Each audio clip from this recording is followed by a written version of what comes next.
amigos, aquí Joe del CC Podcast y en esta ocasión vamos a revisar uno de los lanzamientos por parte de Panini en el mes de enero que creo que ha sido uno de los más esperados por los fans de la editorial. Se trata de Dark Knights of Steel, el volumen 1 que contiene los primeros 6 números de esta maxiserie escrita por Tom Taylor. En sí, Dark Knights of Steel o Los Caballeros Oscuros de Acero es un Elseworlds publicado por DC que nos va a presentar una versión de la Liga de la Justicia medieval, muy al estilo de lo que hemos visto ya en otros Elseworlds, como ha habido de Superman, de Batman, pero creo que lo que hace la diferencia aquí es que ya no está tan basado en la mitología clásica medieval, sino de que nos vamos a ir a lo moderno. Vamos a ver mucho politiqueo al estilo de Game of Thrones, muchas traiciones. Creo que es como se aprecia actualmente estos cómics medievales por parte de los públicos nuevos. Entonces aquí esta maxiserie, les digo, duró 12 números. Tuvo también ahí unos one-shots especiales con historias alternativas, pero en el caso de este tomo que trae Panini solamente contiene los primeros 6 números de la miniserie principal. También por ahí se mencionó que ya en estos meses DC va a enfocarse un poquito más en los Elseworlds y uno de los títulos que obviamente tienen que tener secuelas es justamente este de Dark Knights of Steel, o sea que próximamente vamos a tener más aventuras de esta versión de los personajes de DC Comics. Como les mencionaba, aquí el escritor es nada menos que Tom Taylor, un escritor que ya tiene tiempo trabajando para DC Comics, ha tenido cómics relativamente exitosos como la adaptación de Injustice, que nos presentó los primeros 5 años de este universo. En lo personal les puedo decir que es un cómic muy bueno, por lo menos los primeros 2 años de Injustice se me hacen unas tramas muy interesantes. También estuvo en Deceased, esta versión de los zombies de DC Comics, también ahí estuvo encargado Tom Taylor y un tiempo estuvo también con el cómic de Earth 2. Nos presentaba versiones nuevos 52 de los personajes de la Sociedad de la Justicia, que creo que también tuvo pues una aportación muy grande a esta historia, que al principio como que no había despegado muy bien y cuando entró Tom Taylor pues empezó a tener ahí más juego todo este título. En el caso del arte se trata de Jasmine Putri, una artista que me agrada mucho cómo dibuja aquí el estilo de los personajes. Creo que es un buen arte, sobre todo y con la combinación del guión de Tom Taylor, creo que por eso fue una historia que tuvo tanto éxito. Ahora sí, pasando a la trama de Dark Knights of Steel, por lo menos en estos primeros 6 números, como les decía, pues es una versión medieval de la Liga de la Justicia, o del universo DC Comics en general más bien. Todo comienza cuando Jor-El y Lara huyen de Krypton, solamente que aquí no fue la versión clásica donde Superman se va solo, sino que aquí sus padres lo acompañan a la Tierra, llegan cuando está a punto de nacer Kal-El y cuando están aquí se dan cuenta pues que tienen los poderes que les dan a los kryptonianos con el sol amarillo.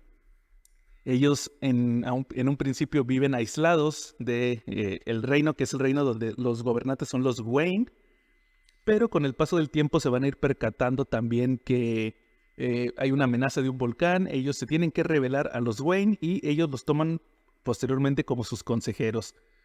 Ya pasan los años, vemos que nace Kal-El, también nace Bruce Wayne, que aquí ya vamos a tener un giro porque ahora los gobernantes son Lara y Jor-El.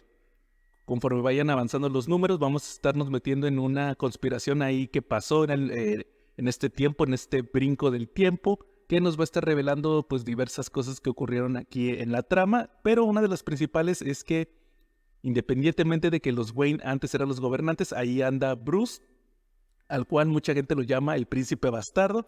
Esto me recordó mucho a Game of Thrones, por eso les hacía la referencia hace un momento. Y pues conforme vayan avanzando los números, vamos a estar viendo qué fue lo que ocurrió. Además de que este Bruce fue entrenado por Alfred, es uno de los caballeros más fieles a los reyes. Pero también nos comentan que tiene ciertas dudas sobre su origen y además de que empieza a tener ciertas habilidades que pues como un humano normal no tendría que tener.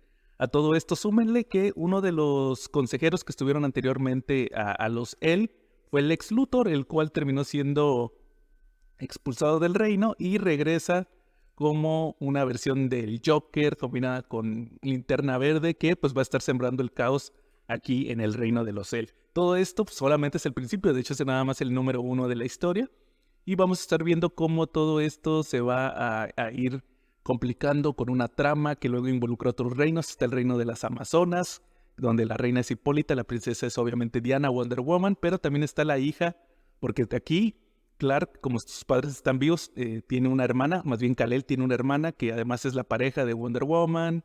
También está otro reino donde el gobernante es Black Lightning y tiene sus hijos. Entonces, pues, como que el equilibrio de poder está no hay tanta diferencia entre los reinos. Cualquier reino se puede volver una superpotencia metahumana, además de que ahí están otros personajes como Constantine, Canario Negro, también está Flecha Verde con su clásico, más bien su clásica referencia a Robin Hood. Entonces todos estos elementos se van a ir uniendo a esta trama que se va complicando conforme vaya atacando este personaje que les digo que es un Lex Luthor Joker Green Lantern. Entonces todo esto nos lleva a pues el conflicto entre todos estos pueblos. O sea, al final, como les dije, es más referencia a Game of Thrones, con estas conspiraciones, con estas guerras entre reinos, con todos estos tramas de traiciones. La realidad es que es una historia que a mí me gustó mucho. Esta primera parte siembra lo que vienen siendo pues las bases de la historia, y ya cuando llegue el segundo tomo, que es la conclusión de la miniserie, pues vamos a estar viendo que toma otros giros que hacen muy llamativa la historia. Creo que también ese es un problema que podría tener el lector cuando cheque esta historia, que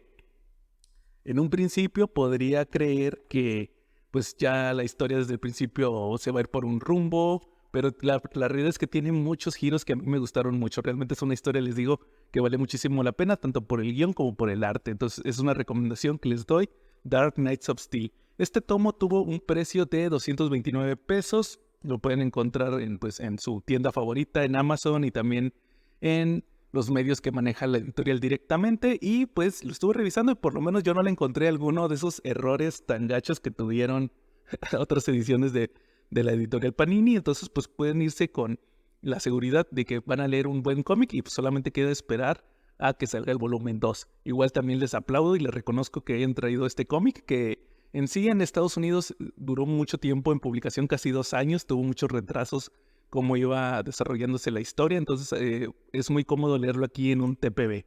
Y pues prácticamente con eso terminamos la reseña del día de hoy. Estén al pendientes que seguimos sacando más reseñas aquí en el CC Podcast y no se las pierdan. Sin más por el momento, aquí estuvo Joe y nos vemos en la próxima.